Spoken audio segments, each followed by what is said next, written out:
যারা নির্দ্বিধায় গুলি চালিয়েছেন, আজকে আবারও আমরা দেখছি বাংলাদেশের মাঠে ঘাটে আওয়ামী লীগের নামে, শেখ হাসিনার নামে, খুনি হাসিনার নামে মিছিল হয়। জুলাই যোদ্ধারা বেঁচে থাকতে, জুলাই যোদ্ধারা মাঠে ময়দানে থাকতে আওয়ামী লীগ বাংলাদেশে কোনো মিছিল করতে পারবে না। এটা জনতার রায়, এটা জুলাই যোদ্ধাদের রায়, এটা কোনো অভ্যুত্থানের রায়। আমরা বেঁচে থাকতে আওয়ামী লীগ বাংলাদেশে রাজনীতি করতে পারবে না। আমাদের লাশের উপর দিয়ে আওয়ামী লীগকে রাজনীতি করতে হবে।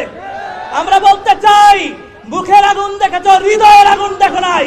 দিল্লিতে বসে ষড়যন্ত্র করে আমাদেরকে, আমাদের সহযোদ্ধাদেরকে যদি শহীদ করতে চাও, তাহলে আমরাও বলতে চাই, আমরা হেলিকপ্টারের গুলিকে ভয় পাই নাই, চোখের সামনে গুলিকে ভয় পাই নাই, আওয়ামী সন্ত্রাসীদের হামলাকে ভয় পাই নাই। সুতরাং কোন হুমকি দামকি ভয় দেখিয়ে জুলাইয়ের যোদ্ধাদেরকে থামানো যাবে না ইনশাআল্লাহ।